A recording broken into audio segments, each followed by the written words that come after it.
This is TWiT. So I wasn't going to begin with this. I was going to begin with a heavy news story, but it has been the talk of the last... It broke on Wednesday, so the last 5 days, the kiss cam at the Coldplay concert. All right, come on, you're okay? Oh, for goodness sake. Where he ducks out. Okay, he's the CEO of Astronomer. He's gone. He's married to somebody, not his wife, in front of him. That's the chief. It's always the HR people are the worst. She's the chief people officer. It's hysterical. Who does she report that to? Herself. They both hide their heads in shame.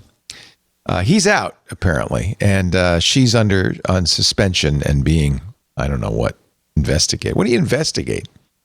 He's just in a room interviewing herself. Yeah. Did I do anything wrong? Well, I don't really think so. But no. If they had just pretended they were having a good time, probably would have been all right. Anyway, yeah, guilty conscience. They're consenting adults, but it doesn't speak an awful lot about his quickness of thinking to start ducking out and trying to hide. It's just like, you can't see me, you can't see me. Nimble thought than it is on his morals. Well, anyway, this is from your piece in the Register. Actually, it's not. It's Brandon Vigilaro. Yes, Brandon's, yes. Vigilaro. Don't even get me started trying to pronounce his name. Villarolo. He says, Coldplay Kiss Cam flap proves we're already our own surveillance state. Nothing is private, is it? Anymore? Well, no. I mean, when you think about it, I mean, do you remember Rodney King? You know, we had that was riots. A big deal that there we had riots video kicking off because somebody had a portable video camera. Now everybody has video cameras. Everyone's got cameras on their phones, and it is one of those things where, you know, if something like this happens, internet sleuths get onto it, and very often they get it wrong. I mean, we can remember the Boston bombing case, where somebody who was identified by Reddit as the bomber turned out to be some poor student who committed suicide before the event even took place.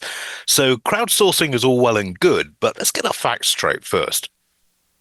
Yeah. It's wild how fast things spread and how much time people dedicate to getting to the bottom of something. I wish I had that much free time. My goodness. They got tracked down. Bored. Yeah. Immediately. I think Coldplay announced that they were going to have a Kiss Cam free zone for people in future concerts for people who don't. Well, I mean, he's announced it. Apparently, I saw one report. I can't guarantee this. That he was thinking about. He'd announced that he was suing Coldplay, and clearly hadn't read the terms and conditions of his actual ticket, which said we do have one of these cameras around. Sue Coldplay. Yeah, but I mean, okay, adultery is not great, but going to a Coldplay concert, that's not good. You know? Which is the greater sin? The real crime. It could have been worse. Could have been Nickelback. It's true. Or Limp Bizkit. I mean, it could have been worse. Let's put it that way. They were also so prominent. I saw a picture where somebody had floor seats and they were taking a picture of Coldplay on the B stage. And you could very, very clearly see the couple in like the front row up in the balcony. So it wasn't even like they were being conspicuous at all. It was just. Oh, every video from that concert is now being scanned for inadvertent evidence. This ties into it, actually, a real story, which is that Amazon Ring has decided Jamie Siminoff, the founder, is back. And one of the first things he did is decide to make Ring video available to the police once again. Without a warrant. Without a warrant, or the consent, and this is important, or the consent of the user. So the police can say to Ring, we want to get the live stream from your Ring doorbell so we can keep an eye on things. Apparently also from Ring cameras inside the building as well. Which is even more disturbing. Siminoff announced in a memo seen by Business Insider, this is from the EFF, the company will now be reimagined from the ground up to be AI first, of course. What company isn't? Yeah. And employees at Ring will have to show proof they use AI in order to get promoted. That's also terrifying. What is wrong? Yeah. There's something, we are in a bad timeline. Yeah. I mean, I'm an AI fan and I use AI. In fact, I have a little AI crystal. How is that thing going, Leo? Come on. Well, now that I have the little crystal holder, I can wear this in public and people just think I'm into stones. But it's actually well, you live in California, so that's Yeah, I mean, normal. it's, Yeah. of course, yeah. I am starting to feel guilty. A number of people I work with have said, "You're recording this?" I said, "Well, not exactly." Yes, exactly. Yes, exactly. It's going to get Sorry, chewed mate, up by but AI. that's the way it is. The police can capture that at any moment. I guess for they any could incriminating now. I'm a little- conversation. Yeah.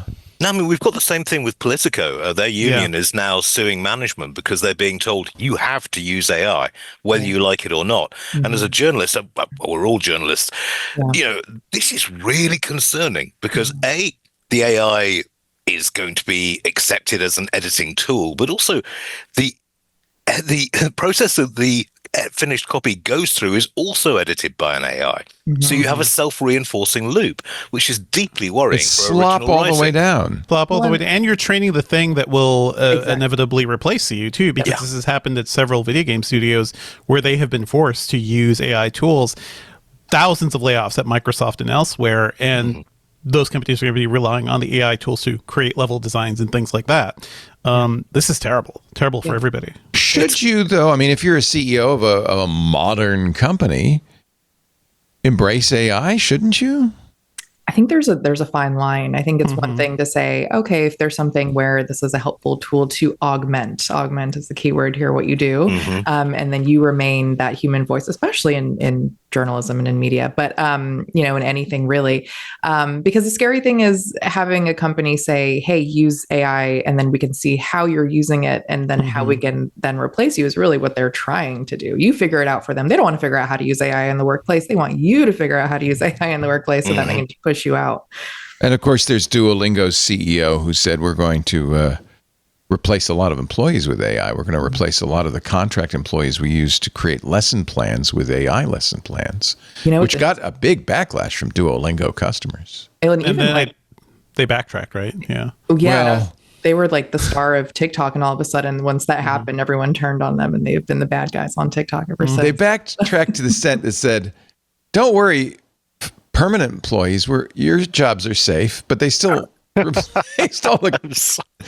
I mean, I guess it's probably appropriate to be sensitive to the fact that many of us are worried about losing our gigs, right?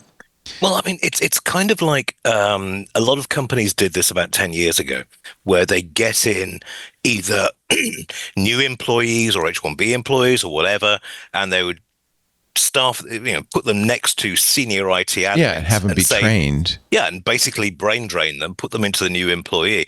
This is just making it on a software scale. Yeah. Hey, thank you for watching this little snippet from our big show, the News Roundtable, This Week in Tech. I'm Leo Laporte. Each week we cover the week's tech news, in-depth analysis, but it's also fun and engaging. You'll find it at twit.tv along with all of our shows. And if you want more, just hit the subscribe button, and we'll be sure to bring you a lot more great content. Thanks for listening.